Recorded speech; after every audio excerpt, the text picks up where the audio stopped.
Trinetra Churu update में आपका स्वागत है। चूरू के गांव ढाडर के पास सालासर हाईवे टोल नाके पर आज जिला परिवहन विभाग संसद सदस्य सड़क सुरक्षा समिति द्वारा रिफ्लेक्टिव टेप अभियान का शुभारंभ सांसद राहुल कसवा ने वाहनों के रिफ्लेक्टर लगाकर किया।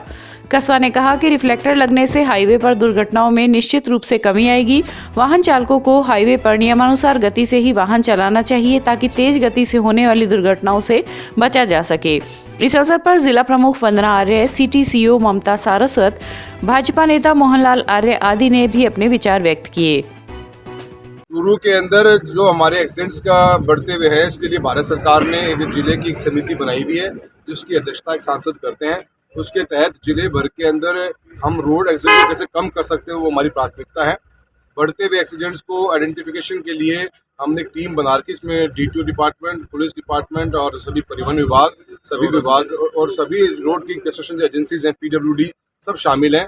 एक मॉडल के रूप में जो झुप्पा से लेकर सालासर तक का NH-52 हाईवे है, इसको हम एक बार देख रहे हैं। इसके अंदर कहाँ से इंजीनियरिंग की कोई फॉल्ट है उसको ठीक किया जाए, ब्लाइंड स्पॉट है उनको हटाया जाए, सभी गाड़ियों पर रिफ्लेक्टर्स लगें। एक ऑडिट करने की प्लानिंग करी है, उसी के तहत आज शुरुआत करी है और सभी डिपार्टमेंट इसमें बड़ा पॉजिटिव वे के अंदर आगे बढ़ रहे हैं। हमारा टारगेट ये है कि ज़ीरो डेथ इस रोड पे कम से कम हो, एक जिले की मॉडल रोड बनाई जाए इसको, और इसके लिए जो भी व्यवस्था करी जाए उसमें हम सब साथ मिलकर काम करें। साथ ही साथ ये हाईवे हमारा 4 लेनिंग होनी है, इसकी मार्च 2022 की डेडलाइन है इसकी। इसके पश्चात इसकी 4 लेनिंग शुरू हो जाएगी झुप्पा से लेकर सालासर तक की। उसके अंदर कहाँ पे कोई इंटरसेक्शन में और फ्लाईओवर चाहिए या और कुछ कमियां हैं, पुलिस डिपार्टमेंट और परिवहन विभाग इसमें अपना सहयोग देकर, और हम जो कंपनी गल्फार है तो भारत सरकार की एजेंसी NHAI से बात करके उसको रेक्टिफाई करने का काम करेंगे। आज शुरुआत करिए, 15 दिन में एक ऑडिट रिपोर्ट बना के दोबारा से हम पूरे हाईवे को टूर करेंगे और जो भी कमियां होंगी उनको पूरा करने का काम करेंगे। आज जिले में गठित संसद सदस्य सड़क सुरक्षा समिति के तत्वाधान में जो निर्णय लिया गया था कि रिफ्लेक्टिव टेप का अभियान चलाया जाएगा, तो उसकी शुरुआत और शुभारंभ माननीय सांसद साहब ने किया है। इसको लगातार हम 1 महीने तक इसको आगे चलेंगे। इसके साथ ही सांसद साहब ने निर्देश दिए कि इस जो रोड है झुप्पा से लेकर सालासर तक, इसको मॉडल रोड के रूप में विकसित करना है। इसके लिए रोड सेफ्टी ऑडिट की जानी है पुलिस, परिवहन और रोड ओनिंग एजेंसी के द्वारा, और 15 फरवरी तक आपने जो है रिपोर्ट अपने पटल पर चाहिए, तो उसके लिए हम प्लानिंग करके रोड सेफ्टी ऑडिट करके माननीय सांसद साहब को उपलब्ध कराएंगे, जिससे चूरू जिले में एक मॉडल रोड के रूप में इसको विकसित किया जा सके। तो और क्या क्या एक्टिविटी? इसके अलावा इसमें जो है ये निर्णय लिया गया कि जो नरेगा के तहत जो बुश कटिंग है, जो रोड के दोनों तरफ जो बुश आ जाती हैं, उसको भी नरेगा में लिया जाए, ताकि उसको भी काम के रूप में लिया जाए, ताकि विजुअलिटी जो रोड की है वो चलती रहे। तो वो नरेगा के तहत माननीय सांसद साहब ने अनुमति दे दी है कि इसको नरेगा में लिया जाए। इसके अलावा भी बहुत सारे जो कार्य हैं वो रिकॉर्डेड है, वो लगातार चलते रहेंगे थ्रू आउट द ईयर। ऐसा कोई वीक में या मंथ का नहीं है, लगातार सतत प्रक्रिया है रोड सेफ्टी के लिए। मकसद ये है कि कम से कम रोड एक्सीडेंट चूरू जिले में। वहीं संसद सदस्य सड़क सुरक्षा समिति के तत्वावधान एवं पुलिस व परिवहन विभाग के सौजन्य से सड़क सुरक्षा अभियान का शुभारंभ आज रतनगढ़ के संगम चौराहा के पास भी किया गया। विधायक अभिनेश महर्षि, DYSP हिमांशु शर्मा, परिवहन विभाग के उप निरीक्षक हरिराम व ब्रजेश कुमार ने अभियान का शुभारंभ ऊंट गाड़ा, ट्रैक्टर, ट्रॉली, पिकअप आदि वाहनों के रिफ्लेक्टर टेप लगाकर किया, ताकि सड़क दुर्घटनाओं में कमी लाई जा सके। साथ ही उपस्थित लोगों को यातायात नियमों से अवगत करवाया गया। अधिकारियों ने बताया कि यह अभियान आगामी 1 सप्ताह तक जारी रहेगा। इस अवसर पर यातायात सलाहकार बलवीर स्वामी, भाजपा नेता अर्जुन सिंह फ्रांसा, पालिका प्रतिपक्ष नेता लालचंद प्रजापत, सुशील इंदौरिया आदि उपस्थित थे। संसद सदस्य सड़क सुरक्षा समिति के द्वारा आयोजित लोगों को जागरूक करने के लिए कि किस तरह से ट्रैफिक व्यवस्था सही रहे, किस तरह से सड़कों के ऊपर व्यक्ति सुरक्षित रहे, इस बात के लिए, और रिफ्लेक्टर लगाने से जो दुर्घटनाएं कम हो जाती हैं इस बात को जागरूक करने के लिए आज हम लोग यहाँ पर इकट्ठा हुए। हमने गाड़ियों के ऊपर रिफ्लेक्टर लगाकर लोगों को संदेश दिया है कि रिफ्लेक्टर लगाने से पीछे वाली गाड़ी की लाइट जो पड़ती है तो रिफ्लेक्ट करता है, तो वाहन दिखाई दे जाता है। इसलिए ये भी सड़क सुरक्षा के अंदर एक अहम भूमिका निभाता है। ट्रैफिक कानून और कायदों का पालन करें और ट्रैफिक रूल्स के अंदर फॉलो करने पर जो कमियां आ सकती हैं उनको फॉलो करते हुए कमियां लाएं। इसी बात के लिए जागरूक करने के लिए आज यहाँ संगम चौराहे के ऊपर परिवहन विभाग द्वारा ये कार्यक्रम आयोजित किया गया। ये किस प्रकार अभियान संचालित किया जाएगा विभाग का, और ये कितने दिनों का कार्यक्रम और कैसे जन जागृति लाई जाएगी? आज ये संसद सदस्य सड़क सुरक्षा समिति के तत्वाधान में रिफ्लेक्टर टेप लगाने का प्रोग्राम है, उसका शुभारंभ हुआ है और ये आज से कंटिन्यू रहेगा और परिवहन और पुलिस विभाग दोनों का संयुक्त अभियान रहेगा। ये पूरे वर्ष भर के लिए रहेगा, जिससे दुर्घटना सड़क दुर्घटनाएँ हैं उनमें कमी लाई जा सके।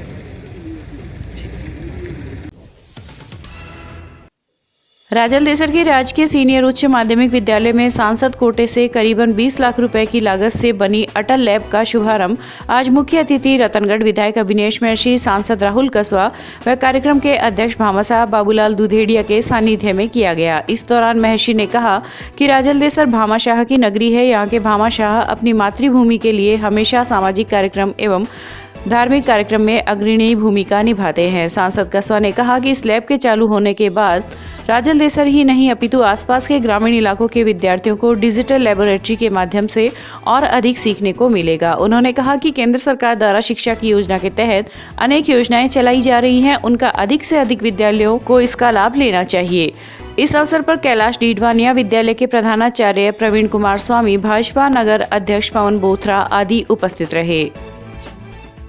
देखिए, भारत सरकार के नीति आयोग के द्वारा स्कूलों के अंदर जो हमारे +2 के स्कूल्स हैं उसमें अटल टिंकरिंग लैब का प्रावधान है। जिले में काफ़ी जगह खुली है लैब्स और हर जगह खोलने का प्रावधान है, जहाँ पे बच्चे जो यूथ हमारे 10th, 11th, 12th के बच्चे हैं उनको एक इंक्यूबेशन सेंटर मिलता है, जहाँ पे वो अपनी विचारधारा को, अपनी सोच को, अपने आइडियाज़ को किसी रूप में भी करने की कोशिश करें। अभी जो देखा है बच्चे ने एक सेंसर वॉइस को बेस्ड इलेक्ट्रिसिटी को चालू बंद करने का एक व्यवस्था बनाई है।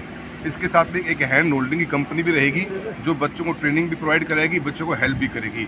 एक हम गवर्नमेंट स्कूल्स में या प्राइवेट स्कूल्स में जो भी चाहे इस लैब को खोल सकता है। नीति आयोग इसमें बहुत बड़ा एक अच्छा प्रोग्राम बना के चली है और बच्चों को इसका बहुत फ़ायदा मिलेगा।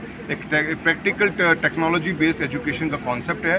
ये टिंकरिंग लैब मैं समझता हूँ राजल देसर में खुली है आज। इसका हमारे छोटे जो बच्चे हैं और जो हर वर्ग का बच्चा आगे पढ़ता है स्कूलों में, स्कूल की स्ट्रेंथ भी 1300 से ऊपर है, उनको बहुत बड़ा इनका फ़ायदा मिलने वाला है। देखिए, घोषणा लाकी नहीं, मैंने विधायक महोदय ने स्कूल में 4 कमरों की घोषणा करी है।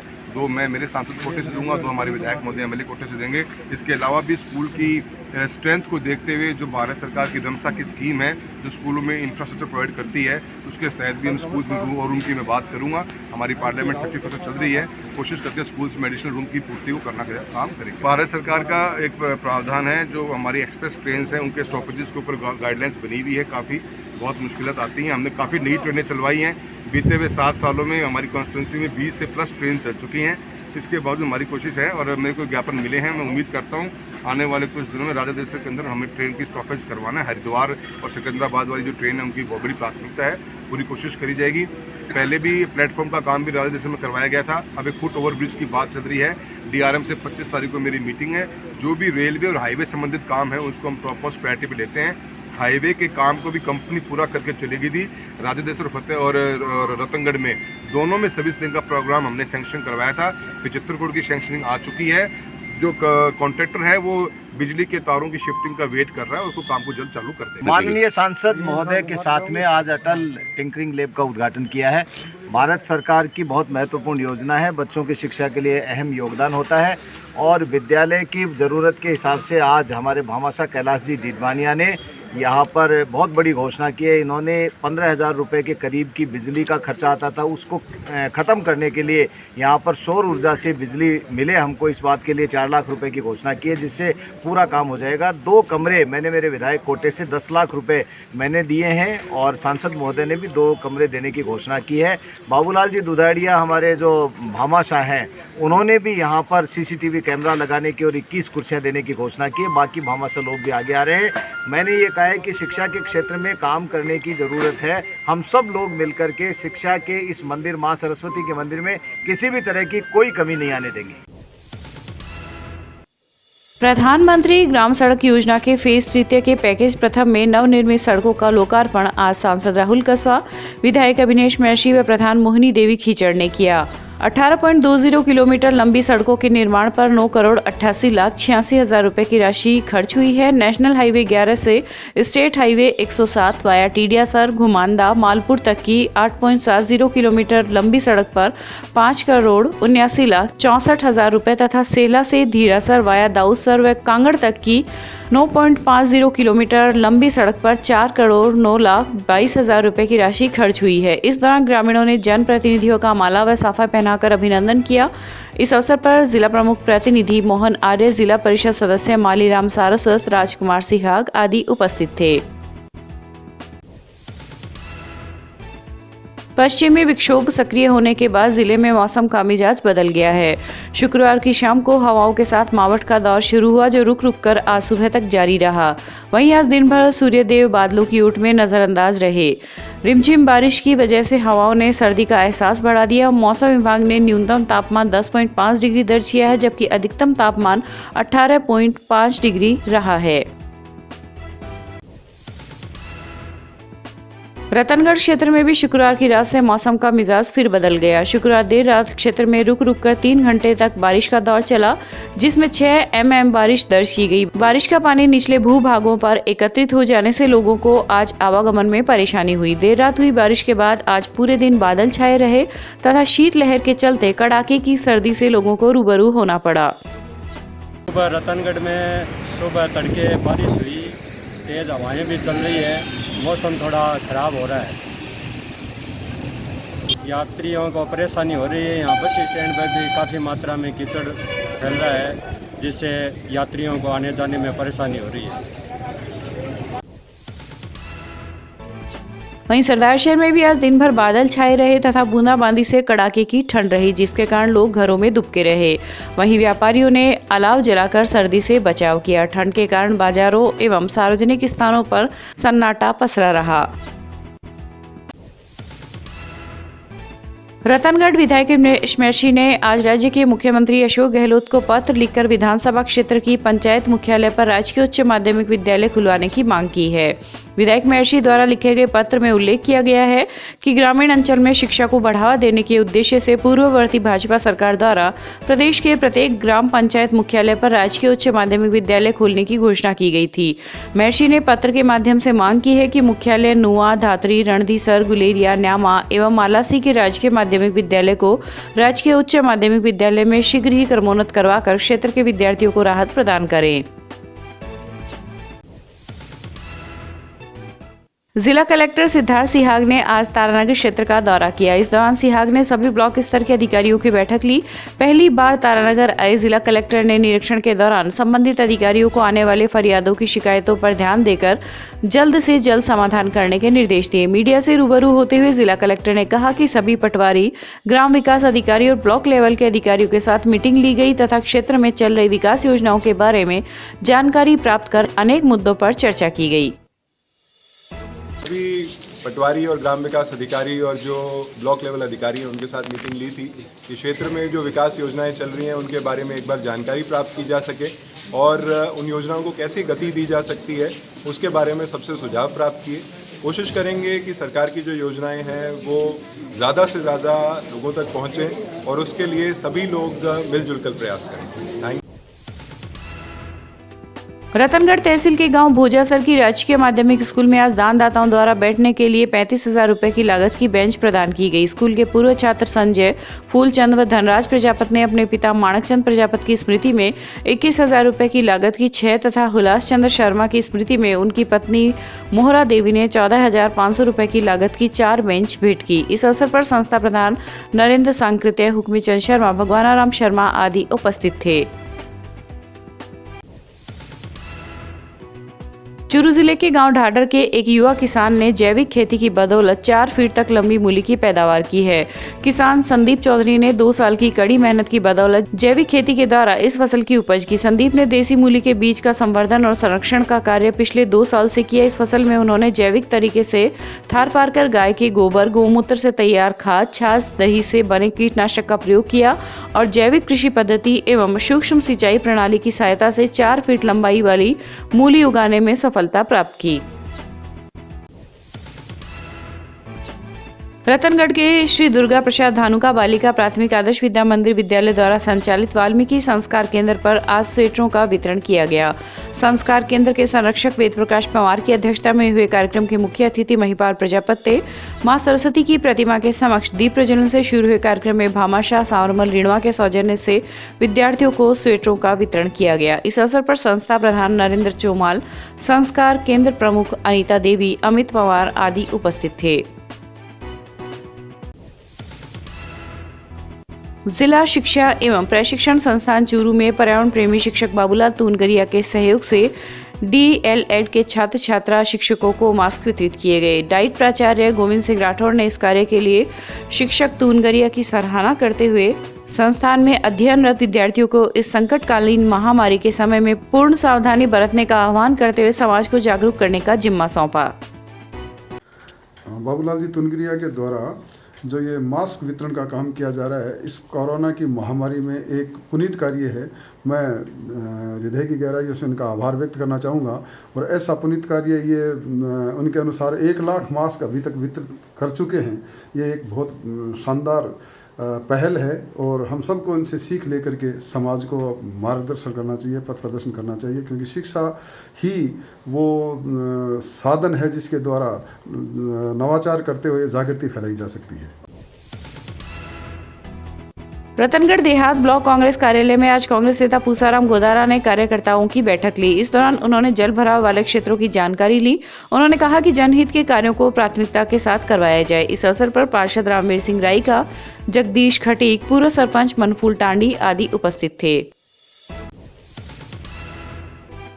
भादरा के गोगामेड़ी बागड़ धाम में संचालित अपना घर अनाथ आश्रम कार्यालय में आज सामाजिक व धार्मिक संस्था गोगा पीर सेवा ट्रस्ट द्वारा मानव कल्याण व पशु पक्षियों के कल्याणार्थ अपनी सामर्थ्य व सहयोग से बढ़ चढ़कर कार्य करने व संस्था को विकसित करने के लिए ट्रस्ट के चीफ फाउंडर व प्रबंधक सतपाल बरोड़ ने राजस्थान प्रदेश की कार्यकारिणी विस्तार कर विजेंद्र कुमार ढाका को भादरा प्रदेशाध्यक्ष उपाध्यक्ष पद पर कुलदीप कुमार पूनिया, गणेशाराम को संयोजक पद पर नियुक्त कर नियुक्ति पत्र सौंपे गए।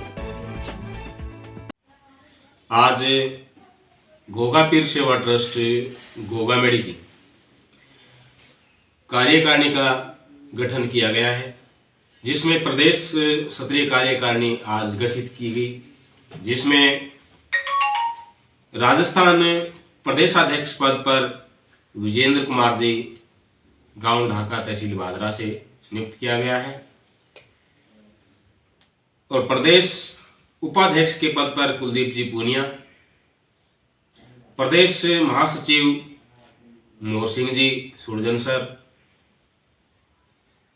प्रदेश संयोजक गणेशाराम जी सुरजनसर से और प्रदेश सचिव पद पर अमिलाल जी सुरजनसर को राजस्थान प्रदेश कार्यकारिणी में शामिल कर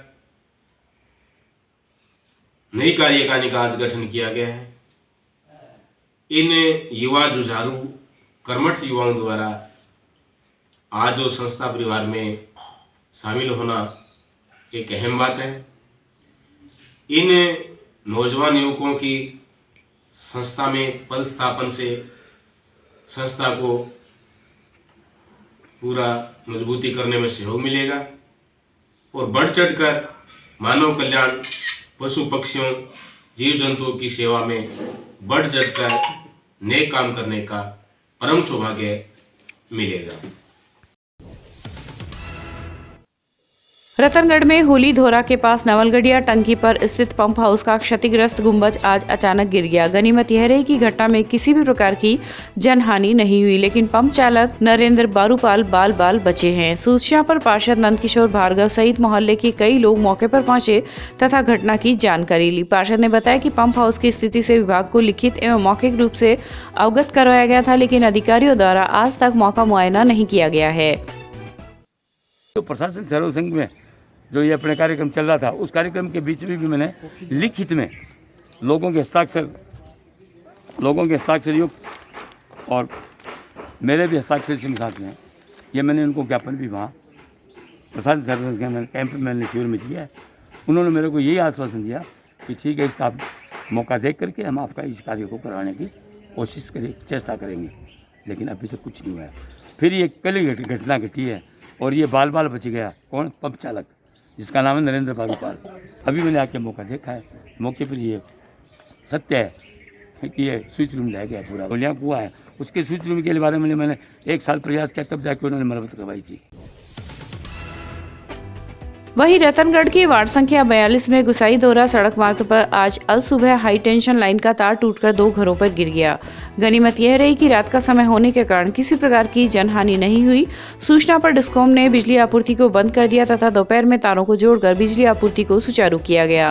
तार टूटने की घटना के बाद मोहल्ले के लोगों में आक्रोश व्याप्त हो गया। घटना के अनुसार इंसुलेटर टूट जाने से हाई टेंशन लाइन के तार टूट गए तथा मोहल्ले के मदन लाल मेघवाल व दिलीप सोडा के घर जा गिरे। बीते 4 महीने में इस क्षेत्र में तार टूटने की यह तीसरी घटना है। शनिवार की सुबह जब कर्मचारी लाइन को दुरुस्त करने के लिए मौके पर पहुंचे तो लोगों ने अपना आक्रोश प्रकट करते हुए लाइन को आबादी क्षेत्र से बाहर निकलवाने की मांग की।